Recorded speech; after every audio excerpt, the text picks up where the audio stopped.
All right, let's dive in. Today we're looking into something that a lot of you have been searching: DEI. Diversity, equity, and inclusion. Yeah. Exactly. Yeah. You've been sending in so many searches, especially anything to do with like government policies and the Trump administration. It looks like lots of questions about executive orders and like what kind of impact different political changes have had. Yeah. It's really clear that this is something that you're all trying to like wrap your heads around. And honestly, I don't blame you. Right. DEI is a hot topic pretty much everywhere right now. It is. Oh, yeah. I mean, it's so woven into all of these conversations that we're having about, workplaces, education, and of course, government. Right. Absolutely. Yeah. And it seems like you're especially interested in how DEI plays out in federal policy, like those specifics. Yes. I saw a lot of searches for the Equal Employment Opportunity Act of 1965. Yeah. I have to admit, even I had to like go back and refresh myself on that one. It's a big one. It's a landmark piece of legislation. Oh, yeah.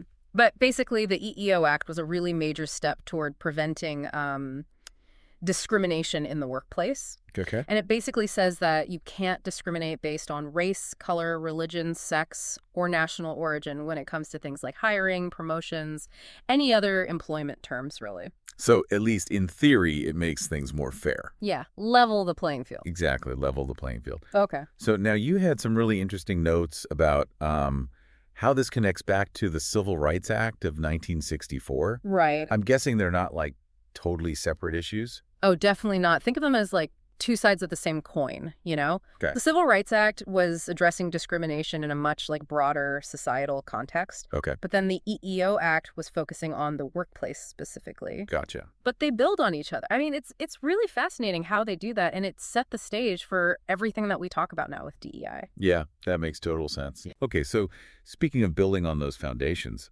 you also searched a lot for Executive Order 111246. Yeah. So what is that one all about? So that one goes a step further. Instead of just saying, like, don't discriminate, it actually requires federal contractors to take steps to promote diversity. Oh, wow. Through affirmative action plans. Oh, okay. It's like saying, hey, it's not good enough to just treat everyone equally. Right. You got to actually be working towards building a diverse workforce. Gotcha. So it's not just about avoiding bad behavior. It's about actually taking action to make a more inclusive environment. Exactly, yeah. Gotcha. Okay, now I can't avoid this.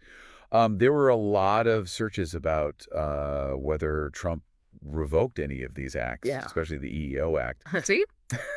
That's a really common question. Yeah. But no. Okay. President Trump did put into place some executive orders related to like DEI training in the federal government. Oh, okay. We can talk about those if you want. Yeah. Let's get into that. But no, he did not undo the Equal Employment Opportunity Act or Executive Order 11246. So those are still in place. Okay, so the foundation's there, but like you said, there have been shifts. Yeah. What were some of the like main things that those executive orders about DEI training were trying to change? Well, those were really mainly focused on putting some limits on the types of diversity training, particularly the trainings that addressed things like systemic racism or unconscious bias. Okay. The argument there was that these types of training could be divisive. Oh, cool. Or promote a sense of, guilt or blame. Interesting. So even though those core laws are still there, it sounds like there's still a lot of debate about how DEI is used, especially in the government. Yeah, absolutely. There's a lot of back and forth on that. And that's, it's reflected in the searches, too. That's true. There was a lot of curiosity about, like, how many DEI employees there are in the federal government. Yeah. People searching for the meaning of DEI in politics. That's a big question. It is a big one. It's like DEI is always changing, both in how we define it and how we actually use it. It's not just a set of laws. It's this whole landscape that's shifting with, all the political changes, social movements, and how we understand things now. Yeah, exactly. Okay, so before we get too deep into all of that, let's back up for a second. Okay. First, those big laws for equal opportunity and affirmative action, the EEO Act and EO 11246, those are still in effect. They are. Second, this whole conversation around DEI, it's really dynamic and it's really influenced by the political stuff that's going on. Mm-hmm. And we've recently seen some changes in things like diversity training are handled. Right. Okay, so now for something to think about. Yeah. You also searched a lot about DEI offices closing. Yes. What do you think that means? Oh. Is that us like stepping away from DEI efforts, or is it something totally different?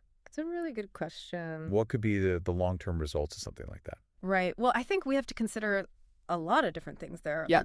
Budgetary constraints, right? Yeah. Changes in what are seen as political priorities, and even, just the way that organizations are approaching DEI work is changing. I think the key is, to stay informed. Right. Really, think about the information that you're getting. Absolutely. And talk with each other about, what the future of DEI should actually look like. Really important conversation to be having. Yeah. Awesome. Well, thank you. This has been a really fascinating deep dive. Yes, it has. And thank you for sending in all of these searches. Yeah, keep them coming. Please do. Keep them coming. Today is your lucky day. Today is the day that our $3 website works for you, paying you directly to your PayPal daily. Imagine $3 ongoing continuous payments to your PayPal account. Imagine falling asleep and waking up to $300 in your PayPal account. How would this make you feel? How could this help you? What bills could you pay? What kind of fun could you have? What does that retirement look like now? All for a one-time payment of $3. This website is DFY done for you, fully built and completely hosted, and never stops collecting payments for you. You have spent $3 on coffee on a regular, but that coffee won't help you create multiple streams of income. Click the link below.